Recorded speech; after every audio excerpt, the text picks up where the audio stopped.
Okay, everyone. Hello, welcome. Today is June 11th, 2025. It's 6 p.m. And we're going to be starting our Traffic and Pedestrian Safety Committee meeting. Next slide, please. If our chair, Faith, would you like to lead us in the Pledge of Allegiance, please?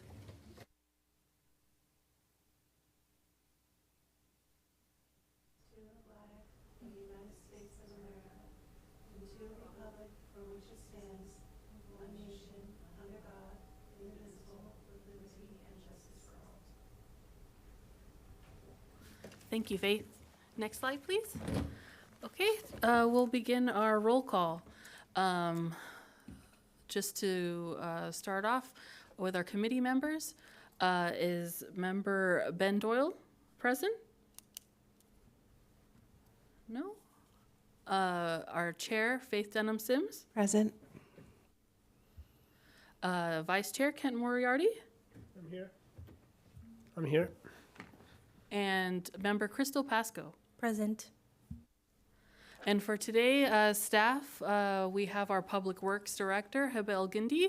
Would like to introduce you to her. This is our first staff's meeting today. And we welcome her to the city of Pinole. Of course, there's me, Nazmia Hubner, and our management analyst is here, Leticia Andreas.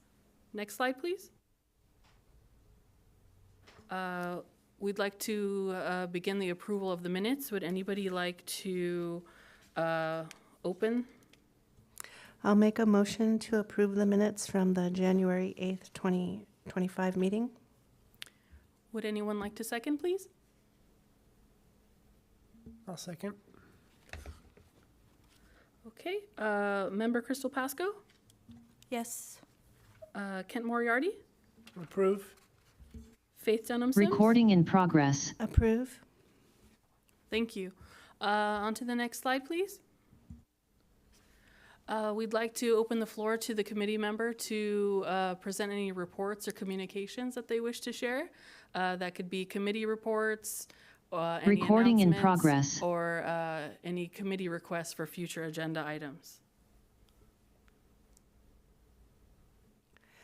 I'll just say that I've noticed out on Appian at Canyon, there's a sign down that's been knocked down, a road sign, the arrows that explain which lanes go which direction, right in front of CVS, it's knocked down. And also their stop sign coming out of their parking lot is knocked down too. I don't know if that's their responsibility. To be clear, the stop sign for the CVS? Mm-hmm. As you come out of their parking lot, and then the other sign is out by the street at the corner of Canyon and Appian.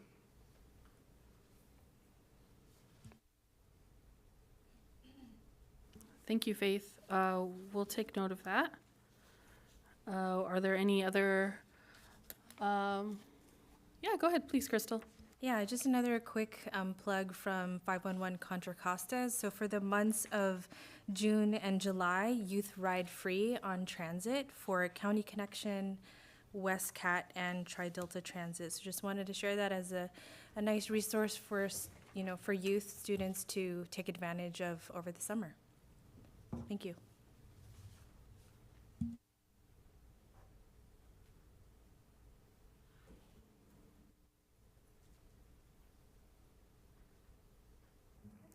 I would like to remind the committee that the minutes for December 2024 were not approved. The motion did not pass as members Doyle and Dunham Sims abstained. Are we supposed to do something with that, or you're just reminding us? If you would like to make a motion to approve the minutes from December 2024, or you rather look over the minutes first and do it at next meeting? I have a question. Is that the meeting where we didn't have quorum? There was a meet. I don't think we can approve the minutes because from what I understand, there wasn't quorum, and so we can't approve that meeting because there was no quorum. So we just met, but it didn't count as a meeting. So we can't approve those minutes, I think. Yeah, I think it was just the two. Yeah.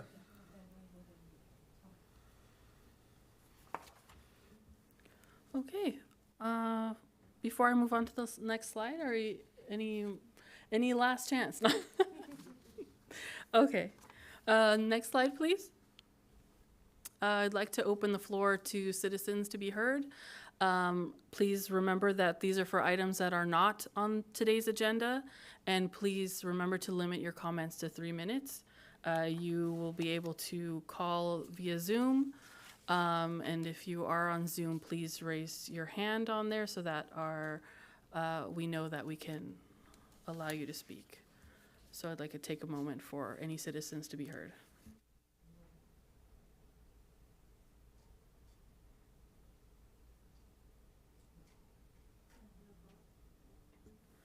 All right, with that, I'd like to introduce some new business. Our Public Works Director will be giving a presentation on items related to our CIP. If that presentation can be brought onto the screen, please.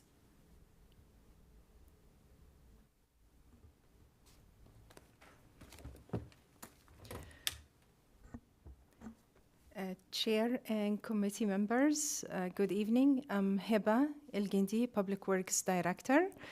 I look forward to collaborating with you in the future. I will always be of support to this committee. And just to give you a little bit of background about myself, my educational and work background is in civil and environmental engineering. I'm also a licensed traffic engineer in the state of California, and a significant number of my experience years has been in transportation. So even after we filled the vacancies that we currently have in the engineering division, I will always be of support to this committee. And I would like to use this opportunity to provide you with some information on our capital improvement plan. It's a 5-year plan extending from fiscal year 25-26 through fiscal year 29-30, along with the capital budget for this coming fiscal year 25-26. Next slide, please.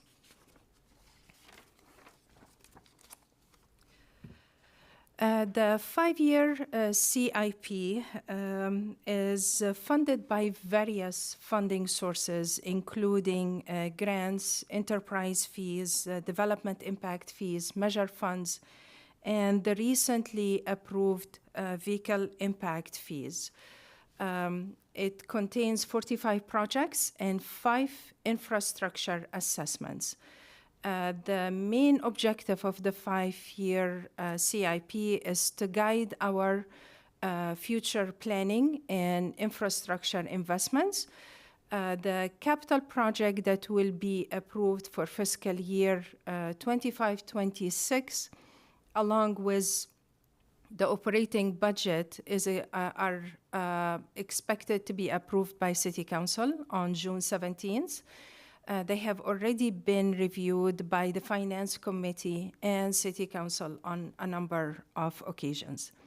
The shortlisted priority projects for fiscal year 25-26 include 24 projects and 2 infrastructure assessments. As detailed on this slide in front of us, 3 facilities projects, 2 park projects, 6 sanitary sewer, 2 stormwater projects, 11 streets and roads, and 2 infrastructure assessments.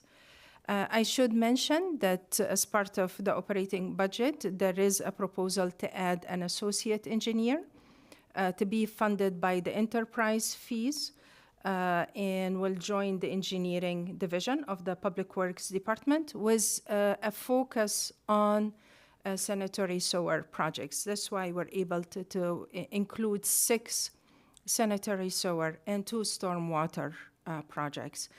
The emphasis on roads has been identified in the survey that was conducted under the Measure I, as well as brought forward to our attention by community members on various occasions. That's why we're tackling road projects, as can be seen from the numbers. And I will go through the list of projects under fiscal year 25-26. Next slide, please. One of the facility projects will be to upgrade some of the equipments for our 2 pools with more extensive upgrades in fiscal year 26-27. And these are main repairs because of the heightened maintenance costs that we've been expending, and we actually had to close the pools for a number of months. The second project extend over a 2-year period, mainly funded by Climate Sustainability Grant in the amount of $952,000, along with $118,000 in local match. And that will be to transition our fleet to zero-emission vehicles, as well as the construction of EV charging stations. The third projects on the facilities side would be some of the upgrades needed for City Hall. For example, some of the doors currently seep in, water into the building, and it caused mold under the carpet. So there will be replacement of some of the carpets, improvements to the access points, as well as restructuring of the workstations to better accommodate the staffing on both floors, as well as the front counter areas on both floors. Next slide, please.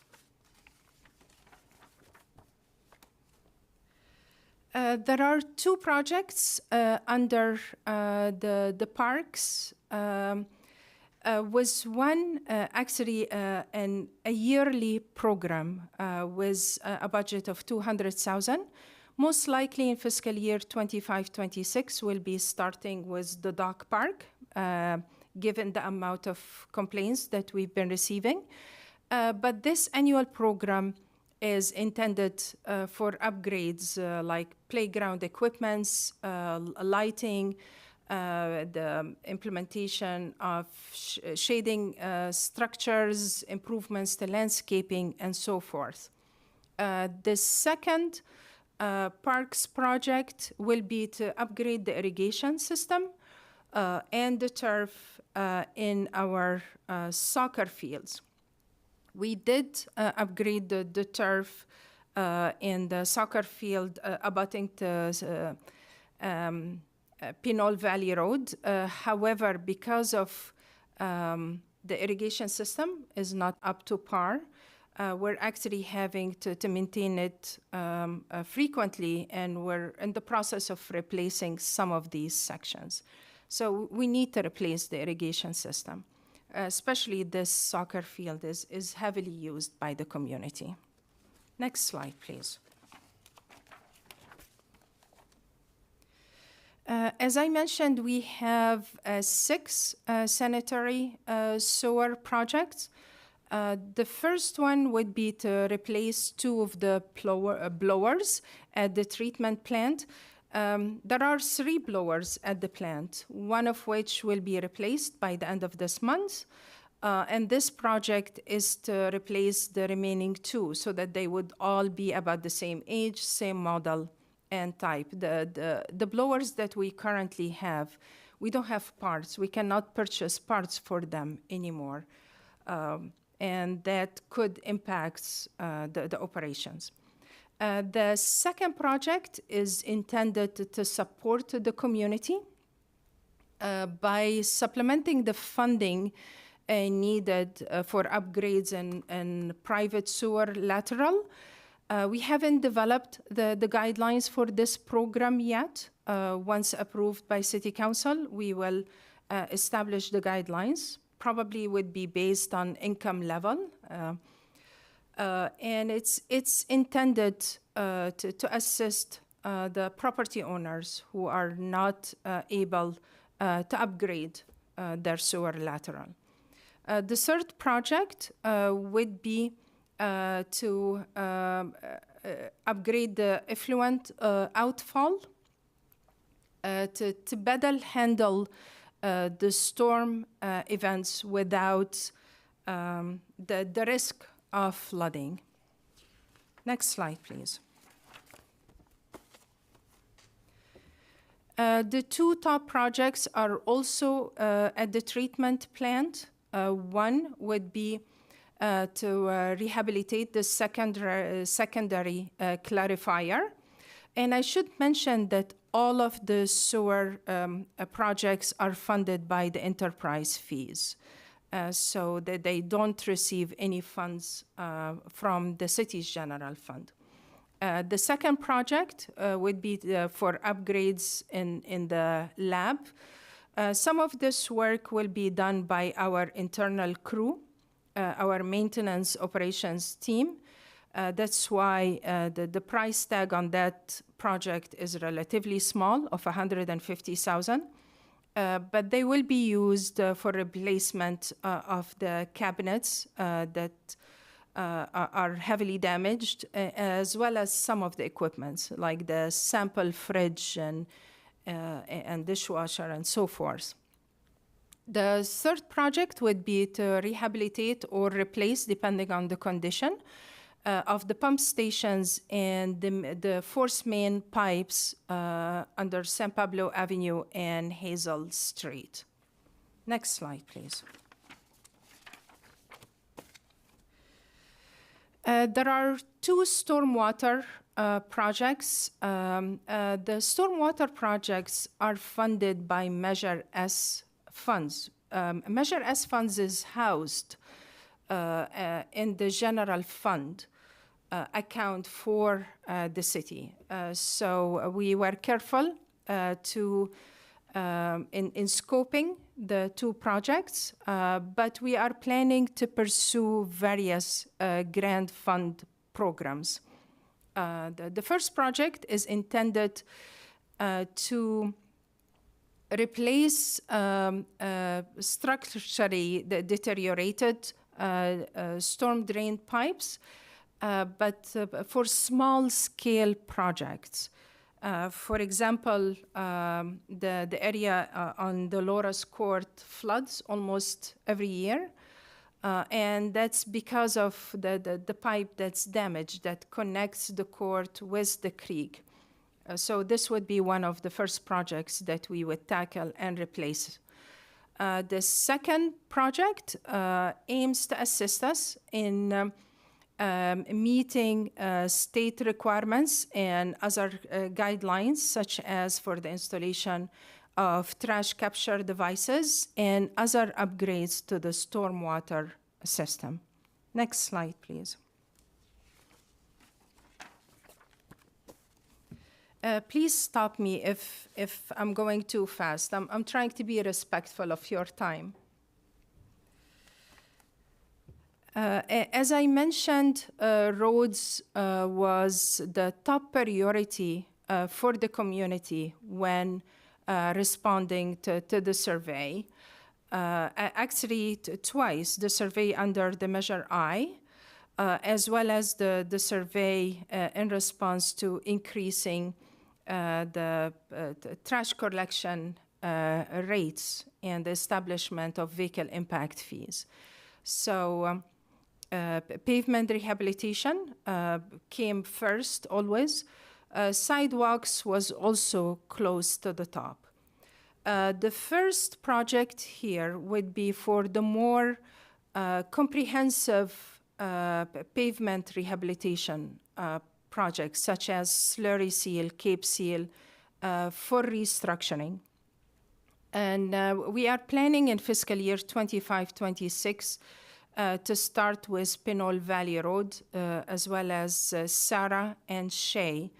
I should mention that Pinole Valley Road has a length of 2.8 miles, so it's not likely that we will able to tackle the whole length, especially that we are going to address it from a complete street perspective, improving the pedestrian and bicycle facilities, and possibly some traffic calming devices in the vicinity of the schools. So we may not be able to address the whole length. But within the next 2 years, we would like to cover Pinole Valley Road as well as Tennant. Tennant is another 0.8 miles. So having 3.6 miles of a complete street corridor that runs through the whole length of the city within a couple of years would be a good progress for the program. Can I ask a question about this one? Yes. This is a little bit in the weeds, but previously on the CIP, there was a item 1708. It was Pinole Valley Road improvements. The description was to extend the useful life of the pavement on Pinole Valley Road between Shea and Helena Court. And I'm wondering if it's no longer in the CIP because it kind of got included by this bigger. Yes, you are correct. Okay. Because it's now amalgamated Okay. under the overall pavement rehabilitation program. We have been promising for a few years to use the gas tax funds for Pinole Valley Road. The gas tax funds is the SB1 and HUTA funds. Okay. But we haven't been able to tackle this project because there isn't enough funds under the gas tax. So by incorporating it as part of the overall program and allowing for additional resources, we're hoping to complete this project. Okay. Okay. Here's my getting into the weeds question a little bit. There's a short section of road on Pinole Valley Road between Helena and Granada, Yes. northbound, where the lane goes from 18 feet quickly down to less than 10 feet on a blind turn. And it's dangerous because a bicyclist in a car traveling side by side suddenly with no warning and no visibility are surprised and they're running into each other. So I've always brought that up, and the answer I got was, well, that section of road is going to be, it's going to be fixed when item 1708 happens. But now 1708 is gone. So I just wanted to make sure somehow it's recorded that this problem is going to be addressed. Somewhere it needs to be documented that problem is going to be addressed, and I wonder if there's additional notes associated with 2301 where that could be mentioned, or just to not to forget about it. I would not be concerned that it will be forgotten because it will definitely be addressed. Okay. This is going to be one of the primary corridors for pedestrian and bicycle facilities. Mm-hmm. And to choke the bike lanes into shadows, depending on the roadway widths, is not the safest design. And that's part of the reason I'm saying we don't know yet how far we can go lengthwise, because it's going to depend on the amount of effort and the amount of work we build along the different segments. If we have the right of way, we could possibly change the cross section, but we have to invest into the design to be able to identify the improvements. And as we go along in this redesigning this project to be a complete street, we will bring it back to your attention and we will discuss it in more details. Okay.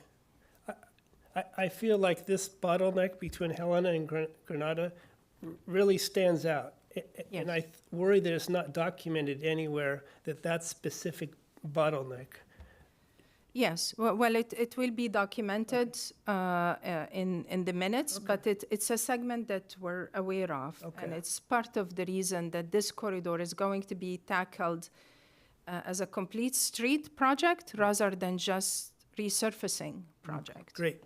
That's excellent. Yeah.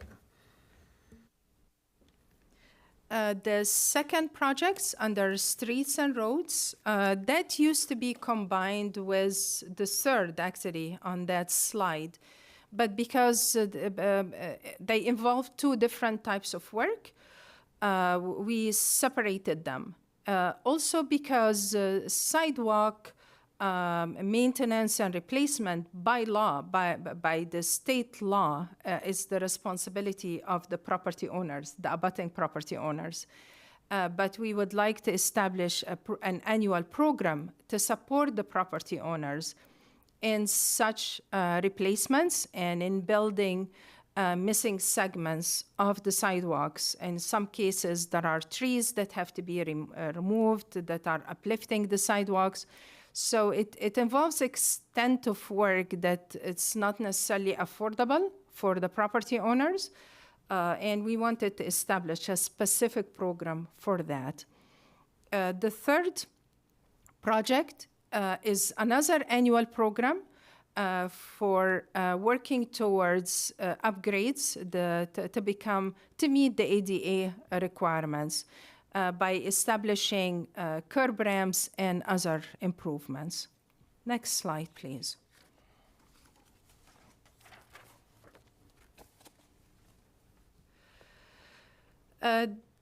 These three projects intend to bring us to current standards. In 2007, it was established new requirements for retroreflectivity of pavement markings and signage. And we're quite behind. We have a significant amount of markings and signs out there that are faded or non-existent. So this annual program aims to gradually implement these upgrades and enhance safety conditions. The second project is for street lighting upgrades. What we have is about 952 streetlights that belong to PG&E and over 500 streetlights that belong to the city.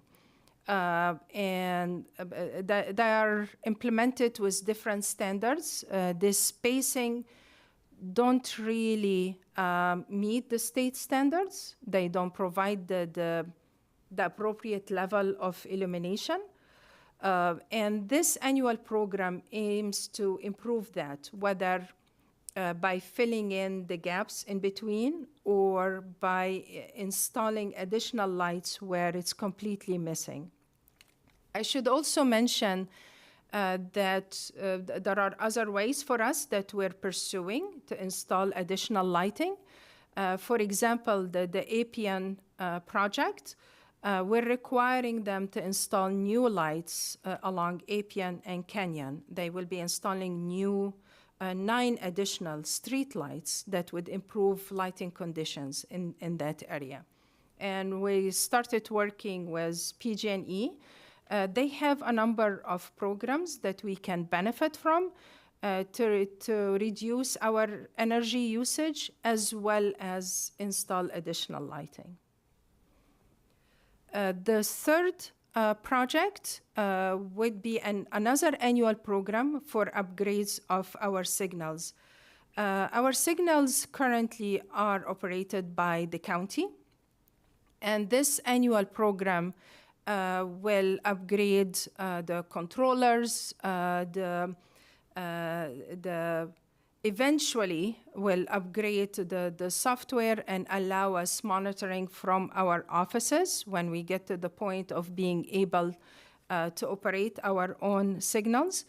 The program will also implement ADA upgrades. bicycle signals, pedestrian signals, whatever is missing and depending on the locations. This is, again, an annual program of about 200,000 annually.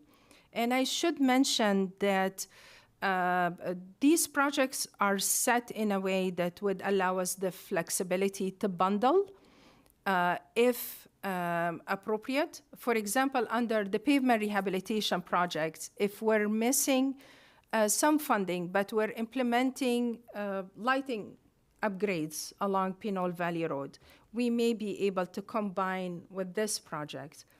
But the reason they are presented in the CIP under individual projects, because the pavement rehabilitation has a peak of a few months per year.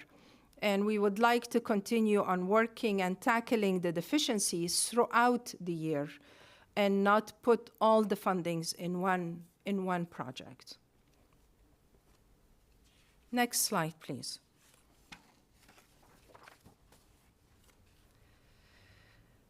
The top project is one of our primary projects, which is the San Pablo Avenue bridge replacement.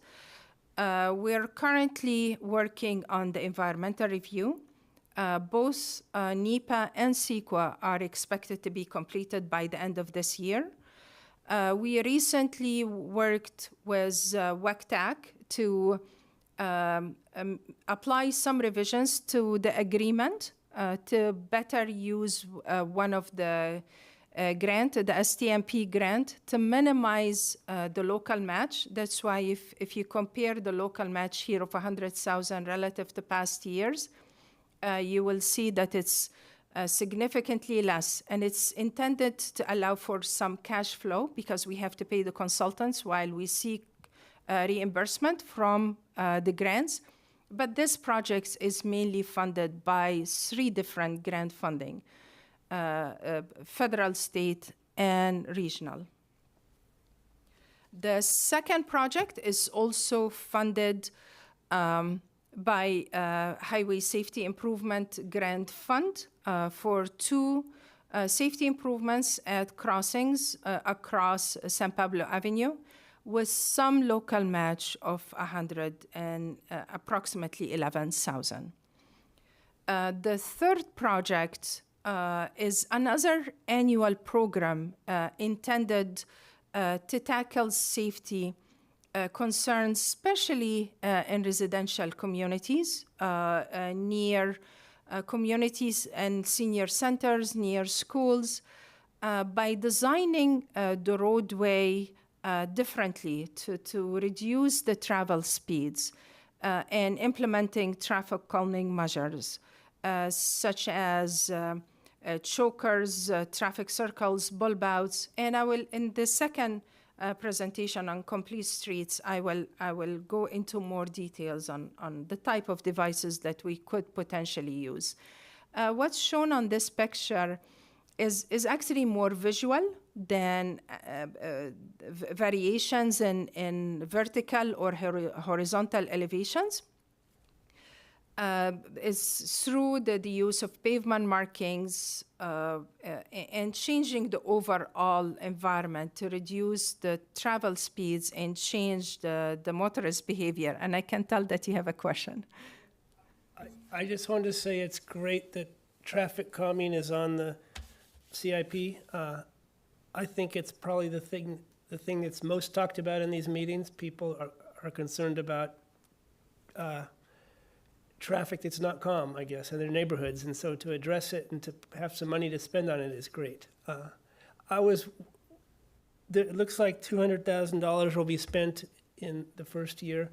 Is that mostly for engineering and design, or will there actually be changes to the roadway in that first year?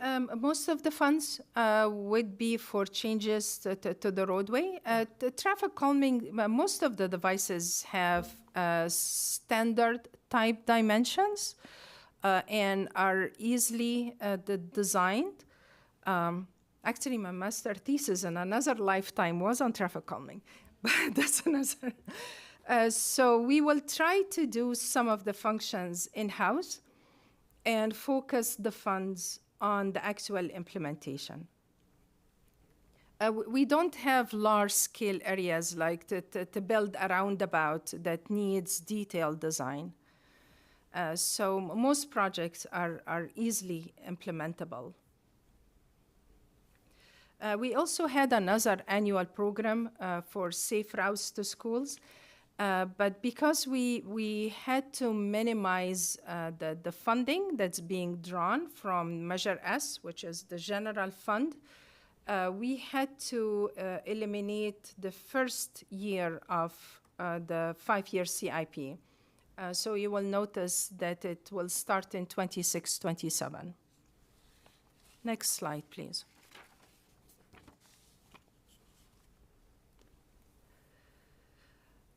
This is actually the annual maintenance program, and the city has been funding this program by $350,000 per year. That hasn't changed. And it's mainly targeting small repairs like potholing, rental of equipments, and purchase of material and so forth. But the work is being done by our internal team. The pavement rehabilitation project will be done by an outside contractor. The second project is actually a planning document because the ADA transition plan is outdated from 2004.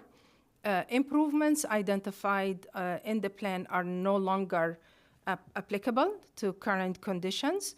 And the standard plans and specifications have changed a number of times since. So we need to update the transition plans for public improvements. We are in the process of applying this month for Safe Streets for All grant. It's a federal grant that we're hoping we can update the transition plan by, along with the development of complete street design guidelines. So hopefully we wouldn't have to use those $250,000, or we could use them as the local match to the grant. Next slide, please. The two infrastructure assessments that have been selected for fiscal year 25-26 are funded by enterprise fees. Yes, please go ahead. Are we done with the RO, the road? Yes. Did I not pay attention to 2403 Old Town traffic calming? The Old Town traffic calming has been pushed by 1 year. So it's going to be in 26-27 rather than 25-26. Okay, so you're not covering the things that are pushed into it. I'm only focusing because the overall CIP has 47 items. Okay. And I was trying to focus on the priority projects. Okay, sorry. Could I just ask those, since that is so interesting to this group? Yes. And I know it's not for, it's pushed out, but do we have any idea what that would look like on Pinole Valley Road or San Pablo Avenue, or what kind of traffic calming measures might be appropriate and a good fit? I should clarify that we will tackle some things on San Pablo Avenue to change the overall environment especially within the downtown area, like the installation of string lighting, installation of curb ramps, adding some street furniture. But those are relatively small ticket items in terms of implementation, and they will be covered under the overall umbrella of traffic calming project. The reason the San Pablo Avenue is being pushed to a future year is the bridge. Because the city may consider changing the cross-section of San Pablo, especially going through the downtown area, but this is not the ideal time to do that. We're working with Caltrans on designing a 4-lane bridge. This is a bridge that will live with the city for 100 years to come. We would like to build it with the right capacity. If we were to implement a road diet, like let's say on San Pablo Avenue, Caltrans at this point may say, then you don't need a 4-lane bridge. Also because the construction of the bridge down the road will cause truck traffic on San Pablo Avenue, and is likely to affect the circulation of traffic. It's likely to impact the roadway conditions. So ideally, we would implement a complete street projects on San Pablo Avenue beyond the San Pablo Avenue bridge replacement.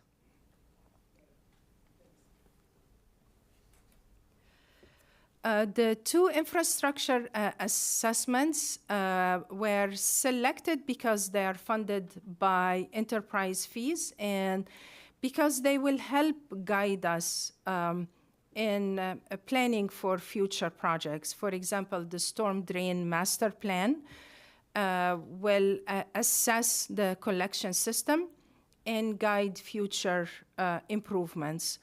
The second infrastructure assessment is for the recycled water feasibility study. We've done some work on this feasibility study in the past, but there is a need for changes and additional assessments. Next slide, please.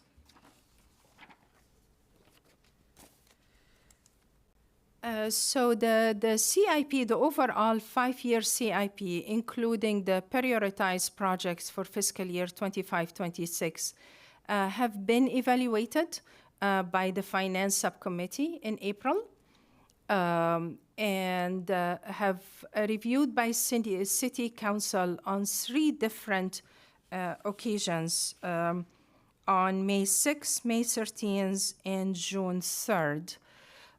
We've also brought the CIP forward to the Planning Commission on June 9th for evaluation of consistency with the general plan. The CIP is currently scheduled for council approval on June 17th, next week, and it's scheduled as a consent item because there hasn't been changes in the past couple of meetings. With that, I'll be happy to answer any questions that you may have.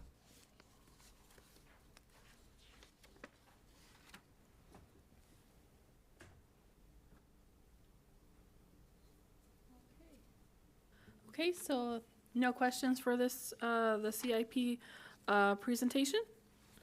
We have another presentation coming up. Thank you so much, Director El-Guindi, for the CIP presentation. It was very thorough and enlightening. I liked it. But we have another presentation. Director El-Guindi will be providing. It's a presentation on the Complete Streets project that she previously mentioned in the CIP presentation. So I will let the floor to you. Thank you, Mia. The reason I wanted to cover Complete Streets because this will be a direction that we will collaborate on in the future in tackling a number of corridors within the city. And I thought this would be an opportunity for us to discuss what would constitute complete street from your perspective, and include some examples from other communities. And the complete street basically cover all modes that utilize the roadway, and not just modes, but the curb space as well. How the sidewalk area would be designated to accommodate the bus stop stations, seating areas for the abutting land uses, safe movements of pedestrians, and safe crossings, including ADA, meeting ADA requirements, as well as the bicycle movements and safe travel of auto traffic as well, and accommodations of parking. Next slide, please. So what is a complete street? It's the practice of considering the mobility needs of all roadway users, including people who walk, cycle, scoot, ride transit, and drive in a safe and equitable manner, regardless of the physical abilities, the socioeconomics. The street system needs to meet the needs of all road users, with a focus on safety, on connectivity with public transit and with land uses, and with accessibility. Next slide, please. So why complete streets? A complete street has been progressing in communities throughout California for the past 10, 15 years.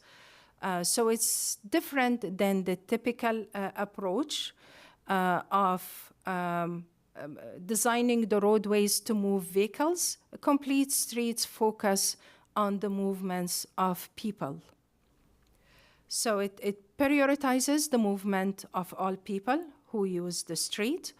It changes behaviors through the design rather than forgive drivers' behavior.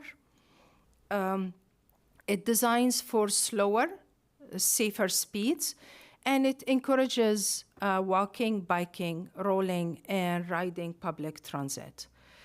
So the context and needs of users are different, of course, depending on the area. So a complete street that's designed in a rural area would look different than a suburban or an urban area.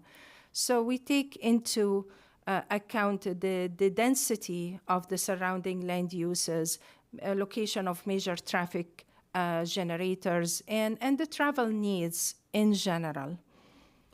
So complete streets help us in balance the trade-offs between the needs of different people who use our streets. Next slide, please. And this is just an example, and by the way, it's not located in the city of Pinole, intentionally. For example, a bus stop on the right side of the photo was established without the convenience of having a bus stop, such as a shelter or a seating bench. It may not even be ADA compliant given the sidewalk widths. It was established to serve the senior center that was on the other side of the street. However, there is no nearby crossing, safe and protected crossing. So it encourages pedestrians to cross at unprotected locations. Next slide, please. So that is not a complete street design.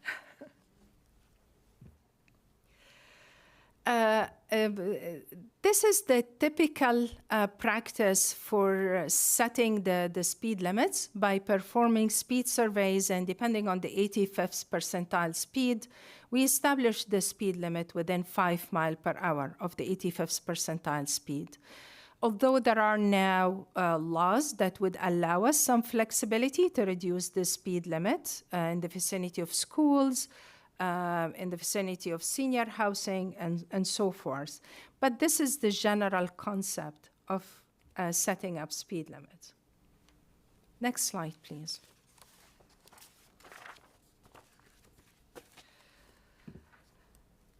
I included a couple of slides to really reflect the effect of travel speeds on safety.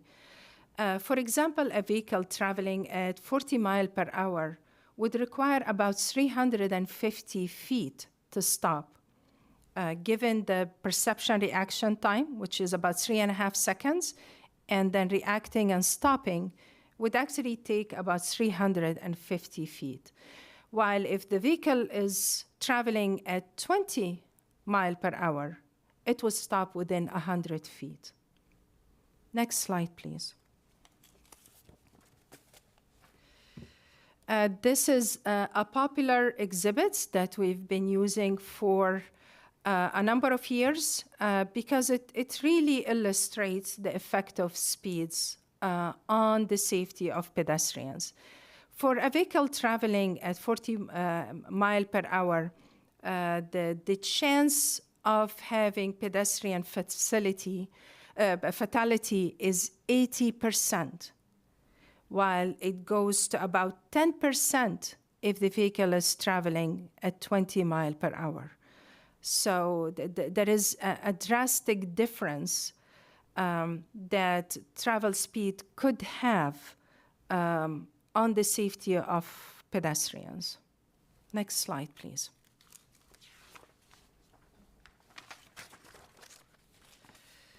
On top of that, this is a friend who's a consultant, by the way, and he's not small, it's just that the car is big. On top of that, the cars that we ride today are relatively large, and the visibility of children, for example, would be limited. Yes, newer cars have more detections and cameras, but the majority of the vehicles out there are not necessarily the safest when it comes to pedestrians. Next slide, please.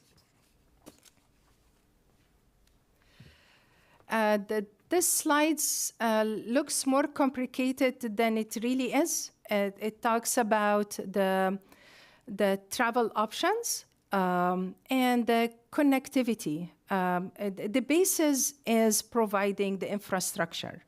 So providing the bike lanes, the sidewalks, the curb ramps, the bus stops, and bus service that would meet the needs of the community, and providing the connecting points at mobility hubs where we have bicycle parking, where we connect between bicycles and buses and trains and so forth. In addition to that, there is the technological aspect of things, having real-time information on our devices. It's been proven to increase the usage of transit services by knowing when the buses would arrive and have some level of reliability. Next slide, please. Most of the presentations, the next slides are just full of pictures because I'm hoping that I would illustrate some of the infrastructure improvements, and it's a chance for us to discuss. Those particular pictures, 3 of them on the left-hand side are from Sunnyvale, and the one from the right-hand side is from Santa Barbara. Actually, no, Santa Monica, I apologize. For example, the top middle one, it shows the connectivity between buildings. That's in downtown Sunnyvale.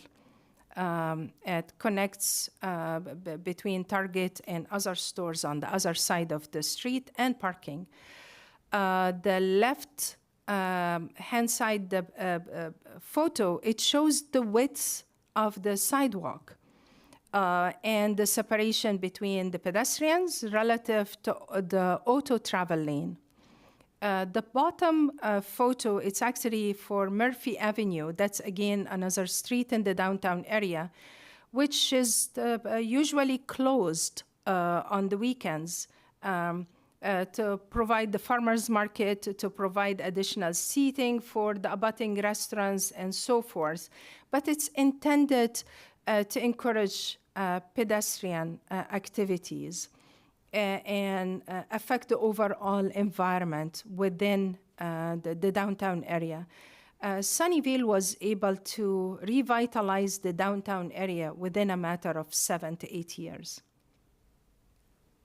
And the photo on the right-hand side for Santa Monica, I included because that was actually, I took that one during COVID, and some of the stores are boarded. So there wasn't much shopping, yet there was still pedestrian activities simply because of the environment and what the roadway offered to the community. Next slide, please.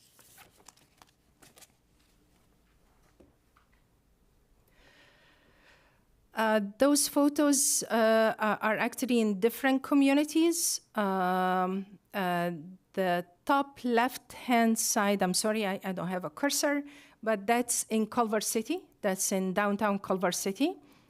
And it shows the various improvements that was established to better accommodate pedestrians and cyclists. And I will include other pictures from the downtown area to better see the facilities.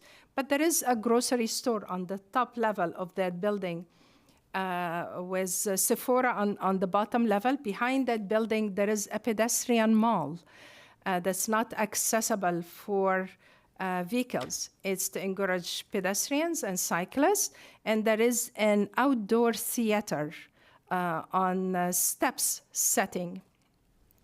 The bottom picture is for a class 4 cycle track that's protected with physical separation from the auto travel lane.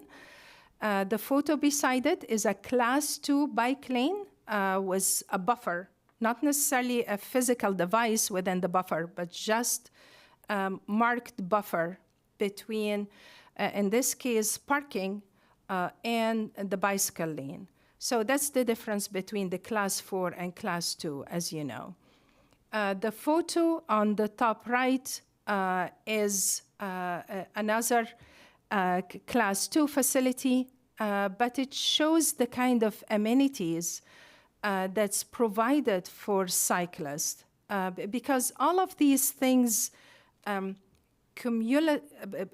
accumulation of the improvements can help us in increasing cycling and walking. It's not just about building a bike lane, it's about the amenities that go with it as well. Next slide, please.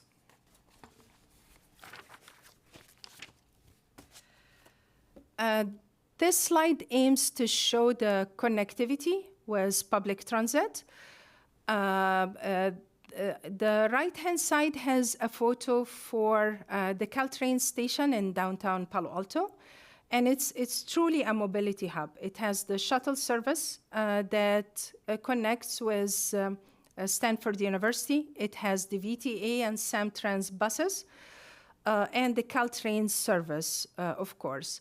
And that station has plenty of auto parking as well as bicycle parking.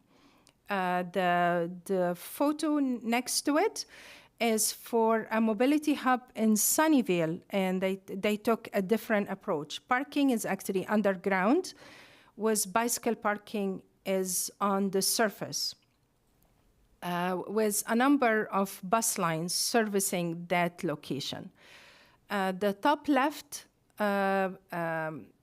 photo is a Samtrans bus, and it's intended to show the amenities of the bus service itself, having the bicycle parking to facilitate connectivity, having the accessibility to facilitate the use by elderly and handicapped community members. The bottom photo intended to show the importance of real-time information for all transit users. The center photo really shows the curb space that would be dedicated for the bus stop and to safely connect between the transit users and the actual buses. There are standards for spacing, for the size of the shelter, and so forth. Next slide, please.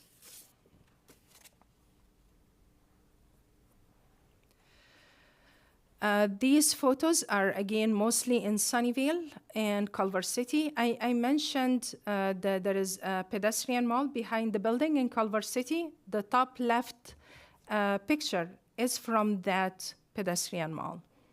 And it shows the type of lighting that's being used that's adequate for the overall environment. Lighting can play a big role in increasing walking, especially at night, and encouraging children, women on walking, and increasing the sense of safety and security. Of course, the type of lighting depends on whether it's a roadway, whether it's a trail, and so forth. The street furnishing, the middle photo is in downtown Sunnyvale. Actually, there are standard plans and specifications specifically for the downtown area relative to the rest of the city. So the type of lighting that's being used and spacing, the type of trees and spacing, the type of benches, the type of waste receptacles, and so forth, so that it would be implemented consistently and it would be required from developers in a consistent manner. And wider sidewalks, for example, relative to other parts of the city. The bottom right picture, that's from Murphy Avenue, which has a number of historic and art pieces in addition to the street furniture.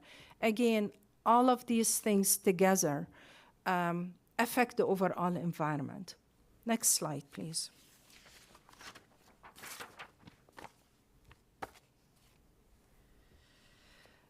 These photos, I apologize, I tend to use the photos from the communities I worked in or I'm familiar with, but these photos are from LA and Sunnyvale. And regardless of the street width, whether it's a narrow residential street at the bottom middle photo in Sunnyvale, you still have the street furniture. And maybe if you have a printout, it shows better in the handout than on the screen. So it shows the benches and seating area to better accommodate the pedestrians. The top right picture is actually for a major arterial in Los Angeles. And the same case for the top left picture. But it shows this simple improvements that changes the environment. And the top left picture also shows the outside seating areas and how it's divided up, and that's beyond COVID. This is a continuation of outside seating that the abutting commercial developments and restaurants benefit from, while still allowing for sufficient space for pedestrians, the path of travel. So these are, again, some examples of how to improve sense of safety and comfort. Next slide, please. These are examples on how to leverage projects, and they're actually mainly from Culver City. For example, the bottom left project is for a two-way cycle track, and it's over 2 miles. So it's one of the significant bicycle facilities that connect with a regional trail. But this is combined with bioswale next to it that benefit from a stormwater perspective as well.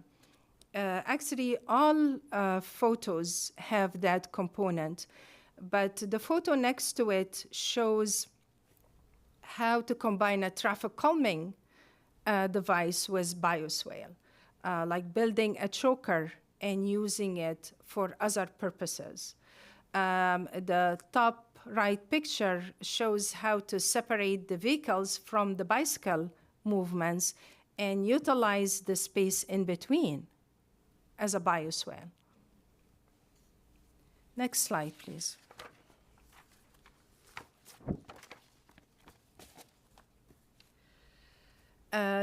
These are also examples on how to leverage projects. Actually, all of these pictures are for a single project, and there is quite a bit of information on the Culver City website.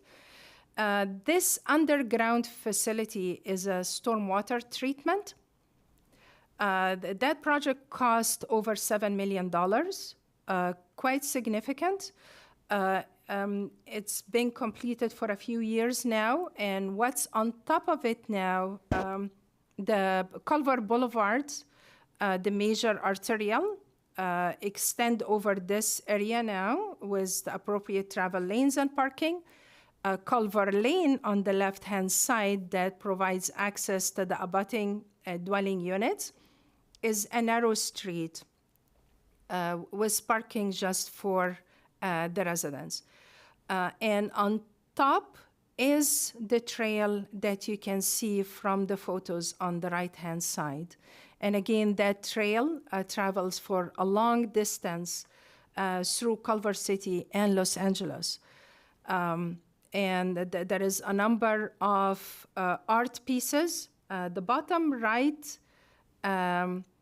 photo, that actually, it looks like an art piece, but if you look through it, you can see what's underground, what's inside the stormwater treatment facility. Actually, one of our coworkers who passed at the time, we ended up recognizing her with a plaque on that project.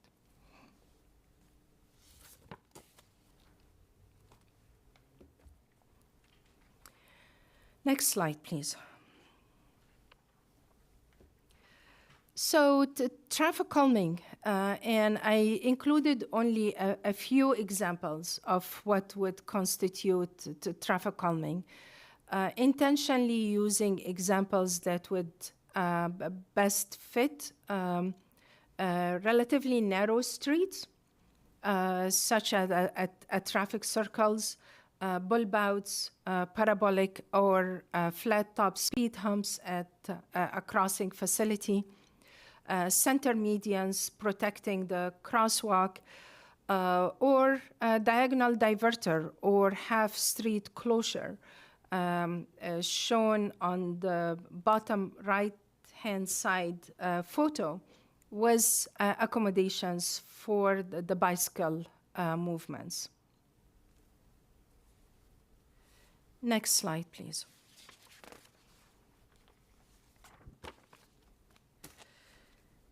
This is an example, a few examples actually, of protected intersections. The two photos on left-hand side are for the downtown city of San Jose. And it shows the separation of the crossings of pedestrians versus bicycles. And most of the devices there are the temporary type devices like pavement markings and bollards. So this particular project was not too expensive to implement. While the top right photo is for a different design, where the bicycle movements are at the same elevation as the sidewalks. And in most protected intersections, there are specific signal accommodations could possibly have bicycle signals, and most probably would have pedestrian signals. The cost can vary drastically depending on the design and means of construction of these types of projects. Next slide, please. All these photos are from Culver City, where it's on Culver Boulevards. And the middle photo actually is next to City Hall, where you would find the bicycle lanes separated from the transit, from the bus lanes, separated from the auto travel lanes. Implementation of this project, again, mainly relied on temporary devices, like wheel stops, the delineators, marking, although I should mention that the signal prioritization project was over $2 million to upgrade, but that's for the whole corridor. And the top left photo is an example of one of the corners that community volunteers helped us with. We did this work in the middle of the night. We closed the streets, and we were able to use community members with some graphic talents. And it's not as nice now. It's somewhat faded. So I would use simpler designs to be easier to maintain in the future. But again, the community took so much pride in this project. Next slide, please.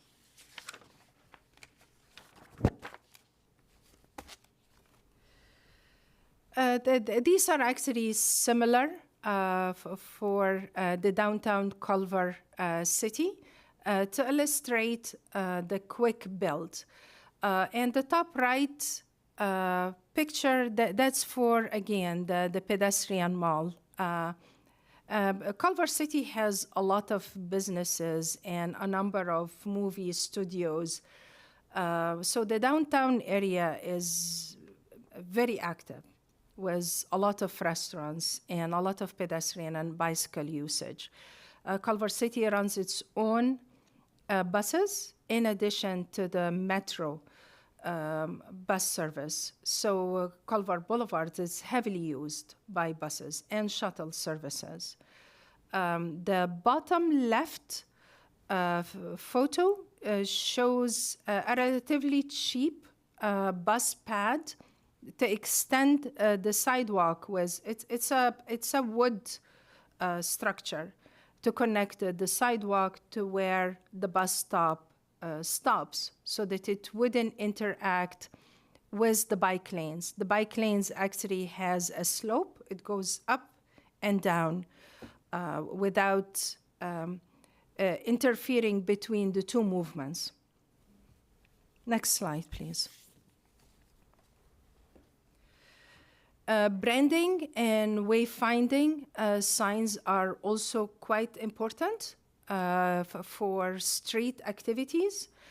The right-hand side photo, that's from Los Angeles, and the sign is intended to attract readers. It has a historic nature. It talks about land uses in that area. While other examples are for bike boulevards, the middle bottom sign that shows directional signs for walking to certain destinations. And in downtown Culver City also, there is an advanced parking management program with signs indicating, similar to the one in San Jose for the arena and other parking facilities. It shows how many spaces available in which parking facility, so that people would minimize traveling throughout the area, especially when implementing the bike lanes and bus lanes, reduce the number of parking meters on the street. Next slide, please.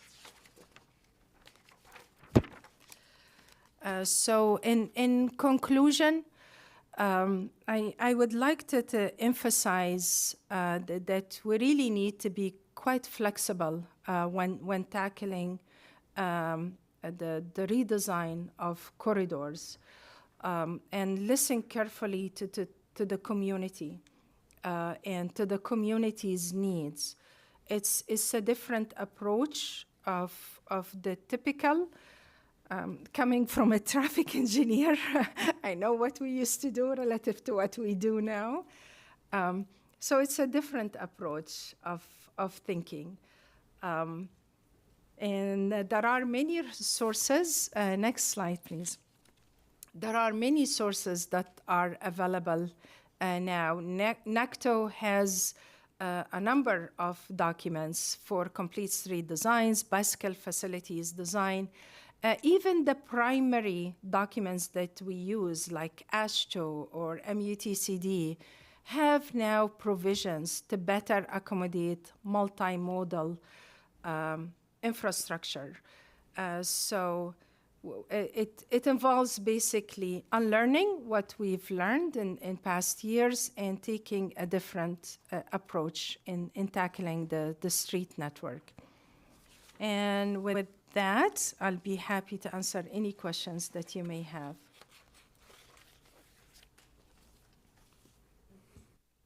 That was wonderful. Thank you. Thank you. I don't have a question. I just wanted to say I love that we're talking about complete streets and traffic calming. I hope we talk about it more, and I really look forward to seeing some of these things implemented in Pinole. I feel the exact same way. I'm really excited to be heading in this more like complete streets, multimodal direction. Obviously, I'm a big advocate for transit, and so I love to see like a lot of the discussion around the nexus between like pedestrians and bikes and transit and all of that sort of coexisting. So yeah, also really excited for the future of Pinole to see some of this stuff. Yeah, thank you for the presentation. It was great.